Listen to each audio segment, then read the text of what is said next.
বন্ধুরা, good evening. দেখো আমাদের বাড়ির বাগান কত সুন্দর ফুল ফুটেছে। শীতকাল মানেই ফুল লাগানো। আর আমার শ্বশুর মশাই ভীষণ ফুল ভালোবাসে, আমরাও ভীষণ ভালোবাসি, তবে বাবাই কিন্তু এই গাছগুলোর পরিচর্যা করে।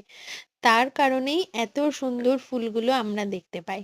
তো দেখো কত সুন্দর আমাদের বাগানে ফুল ফুটেছে। এই দেখো প্রত্যেকটা ফুলই কিন্তু ভীষণ সুন্দর, আর প্রত্যেকটা ফুলেরই কিন্তু আলাদা আলাদা সৌন্দর্য আছে। তো আমরা মানে ভীষণ ভীষণ ভালোবাসি ফুল। প্রত্যেকেই ভালোবাসি ফুল। ফুল দেখলেই মনটা যেন ভীষণ ভালো হয়ে যায়। তো এই ফুলটার কালার দেখো কত সুন্দর। আর এই দেখো একটা হলুদ গোলাপ, আমাদের বাড়িতে এই হলুদ গোলাপের গাছ হয়েছে। আরেকজন নতুন অতিথি এসেছে, সেটাকেও তোমাদের দেখাবো, তবে আজকের ভিডিওতে নয়, ওটা অন্য একদিন দেখাবো।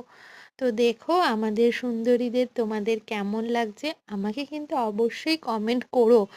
আর সাবস্ক্রাইব করতে কিন্তু ভুলো না। অবশ্যই তোমরা আমার পাশে থেকো, তোমরা পাশে না থাকলে আমি কিন্তু একটুও এগোতে পারবো না।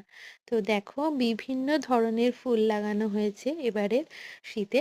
তো ভীষণ ভালো লাগছে, প্রত্যেকটা ফুলই খুব সুন্দর। তোমাদের কেমন লাগলো অবশ্যই কিন্তু কমেন্ট করো, আর সাবস্ক্রাইব করে আমার পাশে থেকো। সবাইকে অনেক ভালোবাসা তোমাদেরকে।